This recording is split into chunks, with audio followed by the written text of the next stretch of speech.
ನಮಸ್ಕಾರ ಸ್ನೇಹಿತರೆ. ಭಾರತದ ಗಣರಾಜ್ಯೋತ್ಸವ 2025 ಇತಿಹಾಸ ಮತ್ತು ಮಹತ್ವ. 1950ರಲ್ಲಿ ಭಾರತ ಯಾವಾಗ ಸ್ವತಂತ್ರವಾಯಿತು ಎಂಬುದನ್ನು ನೆನಪಿಟ್ಟುಕೊಳ್ಳಲು ಪ್ರತಿ ವರ್ಷ ಜನವರಿ 26ರಂದು ನಾವು ಗಣರಾಜ್ಯೋತ್ಸವವನ್ನ ಆಚರಣೆ ಮಾಡುತ್ತೇವೆ. ಈ ದಿನದಂದು ಭಾರತದ ಸಂವಿಧಾನವನ್ನ ಅಂಗೀಕರಿಸಲಾಯಿತು. ದೇಶವು ತನ್ನನ್ನು ತಾವೇ ಆಡಳಿತಕ್ಕೆ ಮುಕ್ತಿಗೊಳಿಸಿತು. ಇದು ರಾಷ್ಟ್ರೀಯ ಹೆಮ್ಮೆಯ ದಿನವಾಗಿದೆ. ಜನರು ಮೆರವಣಿಗೆಗಳು, ಧ್ವಜಾರೋಹಣ ಮತ್ತು ಸಾಂಸ್ಕೃತಿಕ ಕಾರ್ಯಕ್ರಮಗಳೊಂದಿಗೆ ಆಚರಣೆ ಮಾಡುತ್ತಾರೆ. ಹೊಸ ಆಚರಣೆ ಹೊಸ ದೆಹಲಿಯಲ್ಲಿ ನಡೆಯುತ್ತದೆ. ಅಲ್ಲಿ ಮಿಲಿಟರಿ ಮತ್ತು ವಿವಿಧ ರಾಜ್ಯಗಳು ತಮ್ಮ ಶಕ್ತಿ ಮತ್ತು ಸಂಪ್ರದಾಯವನ್ನ ತೋರಿಸುತ್ತವೆ. ಈ ದಿನ ಭಾರತ ಸ್ವತಂತ್ರವಾಗಲು ಮತ್ತು ಗಣರಾಜ್ಯವನ್ನ ನಿರ್ಮಿಸಲು ಸಹಾಯ ಮಾಡುತ್ತದೆ. ನಾಯಕರು ಮತ್ತು ಸ್ವತಂತ್ರ ಹೋರಾಟಗಾರರನ್ನ ಗೌರವಿಸುತ್ತಾರೆ. ಭಾರತ ಗಣರಾಜ್ಯೋತ್ಸವದ ಹಿಂದಿನ ಇತಿಹಾಸ. ಜನವರಿ 26, 1950ರಂದು ನಮ್ಮ ಭಾರತೀಯ ಸಂವಿಧಾನದ ಅನುಷ್ಠಾನವನ್ನ ಆಚರಿಸಲು ಗಣರಾಜ್ಯೋತ್ಸವವನ್ನ ಆಚರಣೆ ಮಾಡಲಾಗುತ್ತದೆ. ಇದು ನಮ್ಮ ದೇಶಕ್ಕೆ ದಿನಾಂಕವನ್ನ ಬದಲಿಸಿದ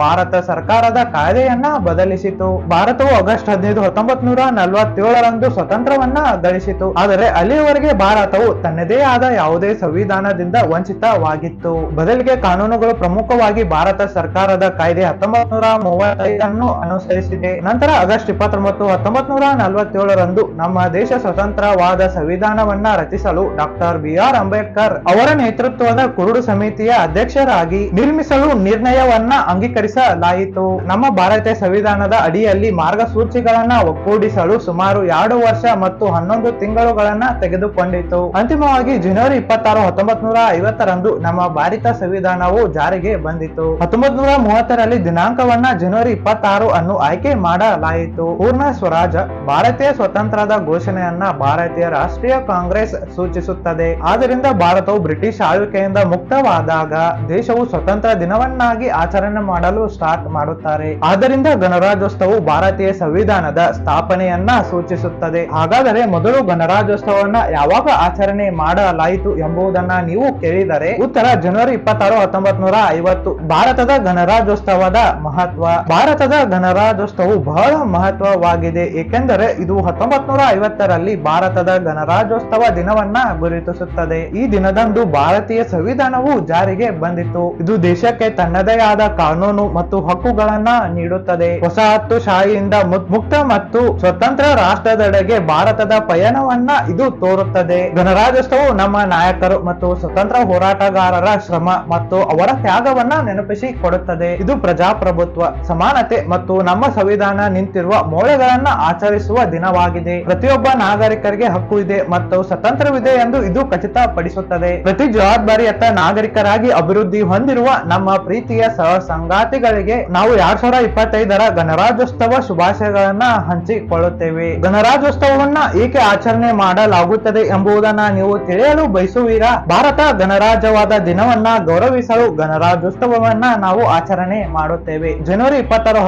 1950ರಂದು ಭಾರತೀಯ ಸಂವಿಧಾನವು ಜಾರಿಗೆ ಬರುತ್ತದೆ. ಇದು ಭಾರತವನ್ನ ಸ್ವತಂತ್ರ ಮತ್ತು ಸ್ವ ಆಡಳಿತ ರಾಷ್ಟ್ರವನ್ನಾಗಿ ಮಾಡುತ್ತದೆ. ಅದಕ್ಕಾಗಿಯೇ ನಾವು ಗಣರಾಜ್ಯೋತ್ಸವವನ್ನ ಆಚರಣೆ ಮಾಡುತ್ತೇವೆ. ಭಾರತದ ಸ್ವತಂತ್ರಕ್ಕಾಗಿ ಹೋರಾಡಿದ ನಾಯಕರ ಶ್ರಮ ತ್ಯಾಗವನ್ನ ಸ್ಮರಿಸುವುದಕ್ಕಾಗಿ ಮತ್ತು ನಮ್ಮ ಸಂವಿಧಾನವು ಖಾತರಿಪಡಿಸುವ ಪ್ರಜಾಪ್ರಭುತ್ವ ಮತ್ತು ಸಮಾನತೆಯ ಮೌಲ್ಯಗಳನ್ನ ಗೌರವಿಸಲು ನೀವು ಈ ಗಣರಾಜ್ಯೋತ್ಸವವನ್ನ ಆಚರಣೆ ಮಾಡ್ಕೊತನ ಬಂದಿದ್ದೇವೆ. ಭಾರತದ ಗಣರಾಜ್ಯೋತ್ಸವ ಆಚರಣೆಗಳನ್ನು ಹೇಗೆ ಆಚರಿಸಲಾಗುತ್ತದೆ? ಭಾರತದ ಜನರು ಗಣರಾಜ್ಯೋತ್ಸವವನ್ನ ಐತಿಹಾಸಿಕ ದಿನವನ್ನು ಅತ್ಯಂತ ಉತ್ಸಾಹ ಮತ್ತು ಹೆಮ್ಮೆಯಿಂದ ಆಚರಣೆ ಮಾಡುತ್ತಾರೆ. ಈ ದಿನದಂದು ಭಾರತೀಯ ಸಶಸ್ತ್ರ ಪಡೆಗಳಿಂದ ವಿವಿಧ ಧ್ವಜಾರೋಹಣ ಕಾರ್ಯಕ್ರಮಗಳು ಮತ್ತು ಮೆರವಣಿಗೆಗಳನ್ನ ಆಚರಣೆ ಮಾಡಲಾಗುತ್ತದೆ. ಹಾಡುಗಾರಿಕೆ ಅಥವಾ ನೃತ್ಯ ಮುಂತಾದ ರಾಷ್ಟ್ರವ್ಯಾಪ್ತಿ ಹಲವಾರು ಶಾಲೆಗಳಲ್ಲಿ ಅತ್ಯುತ್ತಮ ಸಂಸ್ಕೃತ ಚಟುವಟಿಕೆಗಳು ನಡೀತಾನೆ ಬರ್ತಿವೆ. ನಮ್ಮ ದೇಶದ ಸಂಸ್ಕೃತಿ ಮತ್ತು ಪರಂಪರೆ ಮತ್ತು ಮಿಲಿಟರಿಯ ಮೆರವಣಿಗೆಯನ್ನ ನವದೆಹಲಿಯ ರಾಷ್ಟ್ರಪಥದಲ್ಲಿ ನಡೆಸಲಾಗುತ್ತದೆ.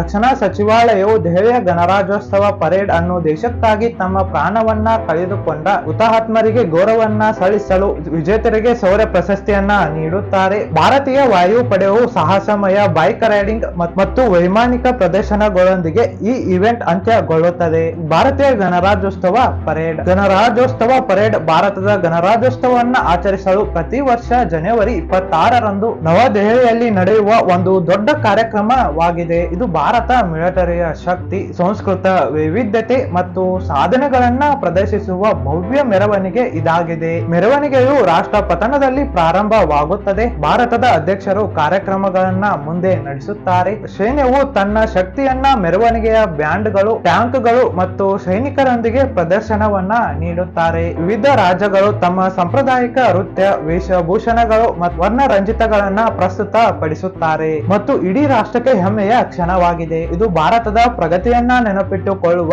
ಮತ್ತು ದೇಶದ ಸ್ವತಂತ್ರಕ್ಕಾಗಿ ಶ್ರಮಿಸಿದವರನ್ನ ಗೌರವಿಸುವ ಒಂದು ಮಾರ್ಗ ಇದಾಗಿದೆ. ನಿಮಗೆ ಇವಾಗ ಕ್ಲಿಯರ್ ಆಗಿ ಅರ್ಥವಾಗಿರಬಹುದು ಈ ಹಬ್ಬವನ್ನ ಆಚರಣೆ ಮಾಡಲು ಸಂವಿಧಾನದ ಪಾತ್ರ ಬಹಳ ವಿಶೇಷವಾಗಿದೆ ಎಂದು. ಆದ್ದರಿಂದ ಭಾರತದ ಸಂವಿಧಾನದ ಬಗ್ಗೆ ಐತಿಹಾಸಿಕ ಸಂಗತಿಗಳನ್ನ ನೀವು ತಿಳಿದುಕೊಳ್ಳಲೇಬೇಕು. ಭಾರತದ ಸಂವಿಧಾನವು 1,17,369 ಕೈ ಬರಹ ಪದಗಳನ್ನ ಒಳಗೊಂಡಿರುವ ವಿಶ್ವದ ಅತಿ ದೊಡ್ಡ ಸಂವಿಧಾನವಾಗಿದೆ. ಭಾರತದ ಸಂವಿಧಾನದ ಪ್ರತಿಯೊಂದು ಪುಟಗಳು ಕಲಾವಿದರು ಅಲಂಕರಿಸಿದ್ದಾರೆ ಮತ್ತು ಕರಡುಗೆ 2,000ಕ್ಕೂ ಹೆಚ್ಚು ತಿದ್ದುಪಡಿಗಳನ್ನ ಮಾಡಲಾಗಿದೆ. ಕರಡು ಸಮಿತಿಯು ಒಟ್ಟು 238 ಸದಸ್ಯರು ಸಂವಿಧಾನಕ್ಕೆ ಸಹಿ ಹಾಕಿದ್ದಾರೆ. ಸಂವಿಧಾನದ ಮೂಲ ಪತ್ರಗಳನ್ನ ಸಂಸತ್ ಭವನದ ಗ್ರಂಥಾಲಯಗಳಲ್ಲಿ ಎಚ್ಚರಿಕೆಯಿಂದ ಇಡಿಸಲಾಗಿದ್ದು, ಪುಸ್ತಕವು 1000 ಫೋಟೋಲಿಥೋಗ್ರಾಫಿಕ್ ಪುನರುತ್ಪಾದನೆಯನ್ನ ಹೊಂದಿದೆ. ಭಾರತೀಯ ಸಂವಿಧಾನವು ದ್ವಿಪೌರತ್ವವನ್ನ ಅನುಮತಿಸುವುದಿಲ್ಲ.